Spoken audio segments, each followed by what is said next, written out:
السلام علیکم ورحمۃ اللہ وبرکاتہ ناظرین، امید ہے کہ آپ سب خیر و عافیت سے ہوں گے۔ میں ہوں محمد حسن اور آپ دیکھ رہے ہیں مدرسہ ڈاٹ پی کے کا انتہائی مفید پروگرام مدرسہ انٹرویوز۔ آپ کو معلوم ہے کہ علمی شخصیات کے انٹرویوز ہمارے اس پلیٹ فارم سے نشر کیے جاتے ہیں، جس کا مقصد یہ ہوتا ہے کہ علمی رسوخ کی ترویج کے لیے نمایاں علمی خدمات سر انجام دینے والی شخصیات کو اہل مدارس اور اہل علم کے سامنے لایا جائے، تاکہ امت اور اہل علم اس شخصیت کی ان علمی کاوشوں سے اور ان علمی کارناموں سے مستفید ہو سکیں۔ تو اسی سلسلے میں آج کے ہمارے مہمان خصوصی ہیں ہندوستان سے ڈاکٹر محمد سہیل صاحب۔ ڈاکٹر محمد سہیل صاحب کا تعلق ہندوستان سے ہے، انشاءاللہ تفصیلی تعارف ان سے جانیں گے۔ اس کے ساتھ ساتھ ڈاکٹر سہیل صاحب نے ماشاءاللہ دارالعلوم دیوبند سے درس نظامی کیا ہے، اور اس کے بعد پھر علی گڑھ سے ان کی پی ایچ ڈی ہوئی ہے، اور اب علی گڑھ کے اندر ہی تدریس کے فرائض سر انجام دے رہے ہیں۔ بہت علمی شخصیت ہے ماشاءاللہ، تو ہم ان کی علمی کاوشوں سے مستفید ہوں گے اور ان کو جاننے کی کوشش کریں گے، اور ہندوستان کے اندر رہتے ہوئے وہاں کے مدارس، وہاں کے جو یونیورسٹیز ہیں، بالخصوص جو بڑے بڑے مدارس ہیں، ان میں دارالعلوم دیوبند ہے، اور یونیورسٹی میں علی گڑھ یونیورسٹی ہے، تو ان کے بارے میں ہم انشاءاللہ آج ان سے بہت ساری معلومات جانیں گے۔ ڈاکٹر صاحب، آپ کا بہت بہت شکریہ کہ مدرسہ ڈاٹ پی کے لیے آپ نے اپنے قیمتی وقت میں سے کچھ وقت نکالا۔ آپ لوگ کا بھی شکریہ کہ آپ نے قیمتی موقع عطا کیا ہمیں، تاکہ ہم ایک دوسرے اپنا تعارف پیش کر سکیں۔ جزاکم اللہ خیرہ۔ اچھا ڈاکٹر صاحب، ہم انشاءاللہ آپ کے تعارف سے شروع کرتے ہیں۔ تو ڈاکٹر صاحب، آپ کا آبائی علاقہ کون سا ہے، اور اس وقت تک آپ کی جو رہائش ہے وہ کس شہر میں ہے، ہندوستان کے کس صوبے میں ہے؟ میں ہندوستان میں کا سب سے بڑا صوبہ کہلاتا ہے صوبہ اتر پردیش، جس کی راجدھانی لکھنؤ نوابوں کا شہر جو کہلاتا ہے۔ تو لکھنؤ سے مشرقی ضلع پڑتا ہے، وہ لکھنؤ تقریباً 150 کلومیٹر کی دوری پہ ایک شہر ہے گونڈا، گونڈا شہر۔ اصغر گونڈوی اردو نام میں، اردو دنیا بونڈا؟ میں ایک بڑا نام اصغر گونڈوی ہے۔ گونڈا، GONDA، گونڈا۔ گونڈا، اصغر گونڈوی اردو نام جو ہے وہ اسی گونڈا شہر سے تعلق رکھتے تھے، اردو دنیا کے ایک شاعر تھے، صحیح۔ اور وہ اصغر گونڈوی صاحب مولانا اشرف تھانوی صاحب کے خلیفہ بھی تھے اور ان کے بڑے قریبی تھے، مرید بھی تھے۔ وہاں اصغر گونڈا شہر کا ایک گاؤں ہے نیوادا، نیوادا کلا، نیوادا اس گاؤں کا نام ہے۔ میں اس گاؤں سے بلانگ کرتا ہوں دراصل، اور صحیح۔ وہیں سے میرا تعلق ہے۔ اور اس کے بعد پھر ابھی میری رہائش علی گڑھ مسلم یونیورسٹی کے اندر، علی گڑھ مسلم یونیورسٹی کا اپنا ایک رہائشی علاقہ ہے، میڈیکل کالونی اس کو بولتے ہیں۔ تو اس میڈیکل کالونی میں AB 85 مکان نمبر، اس میں رہتا ہوں میڈیکل کالونی میں، اس جو یونیورسٹی کی طرف سے کوارٹر ملا ہوا ہے، یہ میری رہائش۔ بہت شکریہ۔ اچھا ڈاکٹر صاحب، یہ بتائیے گا کہ علی گڑھ یونیورسٹی کے اندر جو یہ رہائش گاہ آپ کو ملی ہے، تو ہم تو اس طرف بعد میں جائیں گے کہ آپ کیسے علی گڑھ میں آئے، لیکن یہ بتائیے گا کہ وتھ فیملی آپ یہاں پہ منتقل ہوئے ہیں؟ اب اس میں تھوڑی سی مزاحیہ بات کی، ابھی تو فیملی ہے نہیں، تو ابھی تو اچھا، تنہا میں ہوں، اور انشاءاللہ فیملی آئیں گی تو فیملی کے ساتھ ہی، یونیورسٹی جو دیتی ہے ہمیں اسٹاف کی ایک فیملی دیتی ہے۔ صحیح۔ اب یہ میرے اختیار میں ہے، چاہے میں اکیلا رہوں یا فیملی کے ساتھ رہوں یا جیسا رہوں، یونیورسٹی اس پہ کسی قسم کی کوئی پابندی نہیں لگاتی، اور انشاءاللہ نومبر سے دسمبر میں انشاءاللہ ہم شفٹ ہو جائیں فیملی کے ساتھ، ابھی تو میں اکیلا رہتا ہوں۔ اچھا، مطلب یہ ہے کہ آپ کے والدین اور باقی خاندان جو ہے وہ وہیں پہ ہی ہے، اور آپ صرف فی الحال آپ کی ماشاءاللہ شادی بس قریب ہے، ہونے والی ہے، لیکن ابھی فی الحال آپ جاب کے یس، سلسلے میں علی گڑھ یونیورسٹی کے اندر جو رہائش ملی ہے وہاں رہ رہے ہیں۔ بہت خوب جی، ماشاءاللہ۔ یس۔ اچھا، آپ نے تعلیمی دورانیے کے حوالے سے ڈاکٹر صاحب بتائیے گا کہ ماشاءاللہ آپ عالم دین بھی ہیں، ڈاکٹر بھی ہیں، اور یہ کیسے ممکن ہوا؟ سب سے پہلے آپ یہ بتائیے گا کہ آپ نے جو ابتدائی تعلیم ہے وہ اپنی کہاں پہ حاصل کی، اور اس کے بعد پھر اپنی عصری تعلیم کی طرف بھی جائیں۔ ابتدائی تعلیم تو گاؤں کا مکتب تھا، جیسے میں نے ابھی گاؤں کا اپنے تعارف کرایا کہ اس لیے ہے، تو گاؤں کے مکتب میں، اور اس مکتب کی تعلیم کے بعد جو ہے پھر گونڈا شہر کے اندر ایک مدرسہ ہے، مدرسہ فرقانیہ۔ یہ مدرسہ فرقانیہ قاری عبد الوہاب صاحب تھے، تقریباً 150 سال پہلے کی بات ہے۔ تو وہ اس کے بانی تھے اس مدرسے کے، کافی پرانا مدرسہ تھا۔ اس میں میں جو ہے عالمیت کے لیے داخلہ لیا۔ تو شروع میں درس نظامی میں وہاں پہ ابتدائی فارسی ایک سال جو ہے، یہ ایک ابتدائی فارسی کے نام پہ ایک سال پڑھاتے ہیں، پھر اس کے بعد اول دوم سوم اس طرح سے کر کے شروع ہوتا ہے۔ تو ابتدائی فارسی میں نے داخلہ لیا، اور ڈائریکٹ میں نے حفظ نہیں کیا، ورنہ عام طور سے مدارس میں یہ رواج ہے کہ سب سے پہلے لوگ حفظ کرتے ہیں، اور حافظ قرآن ہونے کے بعد پھر یہ عالمیت کی کورس میں آتے ہیں، درس نظامی پڑھتے ہیں۔ لیکن میرے والد صاحب کو کہنا یہ تھا کہ میرے پاس ٹائم کم ہے، میں دونوں چیزیں نہیں کرا سکتا، تو انہوں نے سوچا کہ ڈائریکٹ صرف قرآن کو مطلب حافظ بنا دیں۔ ان کا کہنا یہ تھا کہ قرآن پڑھنے والے، اب یہ غلط بھی تھا، ایسا کوئی نہیں ضروری کہ قرآن پڑھنے والے صرف قرآن کو یاد کرتے ہیں اور سمجھتے نہیں، تو ہم ایسا بنائیں گے جو قرآن کو سمجھے اور سمجھائے۔ اس نظریے سے وہ ٹائم کم ہونے کی وجہ سے اپنے حساب سے انہوں نے سوچا، تو اس مدرسہ ڈائریکٹ اس میں عالمیت میں داخلہ دیا۔ وہاں میں ابتدائی فارسی میں رہا، اس کے بعد اول دوم سوم قافیہ تک جو ہے، سوم تک میں نے اسی مدرسہ فرقانیہ جو مشرقی یو پی کا بہت مشہور مدرسہ ہے، اس مدرسے کی خاصیت درجے حفظ کی اثر ہے کہ وہاں ایک حافظ اقبال صاحب تھے، وہ مولانا شریف علی صاحب سے، تو حافظ اقبال صاحب نے اس کو حفظ کی کا بہت پروان چڑھا تھا۔ ہندوستان میں وہاں کے حفاظ بہت مشہور ہیں، اور اس حافظ اقبال صاحب کی خاصیت یہ تھی کہ دارالعلوم ندوۃ العلماء لکھنؤ کے اندر حفظ کی شروعات انہوں نے کی تھی، یعنی پہلے استاد حفظ کے وہ تھے۔ تو اس مدرسے سے میری ابتدائی شروعات ہوئی عالمیت کی۔ پھر اس کے بعد سوم پڑھنے کے بعد پھر میں چلا گیا ایک بستی شہر ہے، گونڈا ضلع جو ختم ہوتا ہے، پھر بستی ایک ضلع، بستی اس ضلع کا نام ہے، بستی تو علاقے کو بھی بولا جاتا ہے، لیکن بستی ایک ضلع کا نام ہے، مشرقی یو پی کا ایک ضلع ہے۔ تو اس بستی ضلع میں ایک مدرسہ ہے دارالعلوم اسلامیہ بستی۔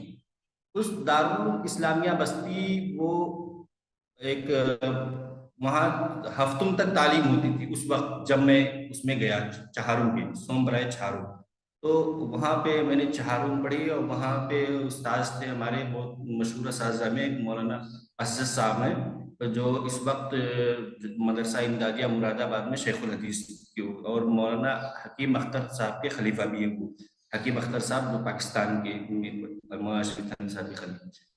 تو اس طریقے سے وہاں میں نے پھر چہارم پنجم ششم، یہ ششم تک جلالین تک وہاں تعلیم حاصل کی۔ اس دوران میں پنجم برائے ششم کے لیے دارالعلوم دیوبند داخلے کے لیے گیا، یعنی چہارم اور پنجم 2 سال پڑھنے کے بعد دارالعلوم میں گیا، رمضان رکا، پورے رمضان وہاں تیاری کی، بقرعید عید کے بعد پھر امتحان ہوا، لیکن اس وقت اس میں نام نہیں آیا میرا، اس وقت داخلہ نہیں ہوا۔ تو میں پھر اب یہ ارادہ تھا، عام طور سے کیا ہوتا ہے یہاں ہندوستان میں، ہر دیوبندی مکتب فکر کے طالب علم کی یہ خواہش ہوتی ہے کہ اس کا دارالعلوم میں داخلہ ہو جائے تو سمجھو اس کی نجات ہوگی۔ تو وہ صرف دارالعلوم کی ہی تمنا رکھتا ہے کہ کسی طریقے سے دارالعلوم دیوبند میں داخلہ ہو جائے، اسی امید پہ ہم بھی گئے تھے۔ پھر جب دارالعلوم میں نہیں ہوتا ہے تو لوگ سوچتے ہیں کہ سہارنپور میں ہو جائے، اور دارالعلوم کے اندر کئی مدرسے، دیوبند کے اندر کئی مدرسے ہیں، دارالعلوم دیوبند ایک اصل ہے، پھر دارالعلوم وقف ہے، اور اس کے علاوہ کئی مدرسے ہیں۔ تو کچھ لوگ یا چلے جاتے ہیں مراد آباد میں، مراد آباد میں مدرسہ شاہی پرانا مدرسہ ہے، وہ مولانا قاسم نانوتوی صاحب۔ تو یہ 3-4 مدرسے ہیں جہاں اکثر بچے جاتے ہیں، کم از کم یہیں سے فارغ ہو جائیں، یہ آخری درجہ بدرجہ ہوتی ہے۔ تو اس وقت جب داخلہ نہیں ہو تو میں واپس پھر چلا آیا، اور میں آپ کو واضح کرتا ہوں، بہت متوسط سے بھی نیچے کا طالب علم تھا، بہت اچھی اعلیٰ کوالٹی کی صلاحیت نہیں تھی ہمارے اندر۔ البتہ وہیں سے پھر مجھے ایک کہتے ہیں نا، ایک چوٹ سی لگتی ہے جسے کہتے ہیں، کہ بہت افسوس سا ہوا جب داخلہ نہیں ہوا۔ تو پھر اس کے بعد پھر میں چلا آیا ششم کے لیے، جلالین پڑھنے کے لیے، اسی مدرسے سے جہاں میں نے دارالعلوم اسلامیہ بستی میں پنجم پڑھا تھا، اسی میں واپس آ گیا کہ نہیں یہاں ششم پڑھوں گا میں، اور وہ ششم وہاں آخری سال تھا۔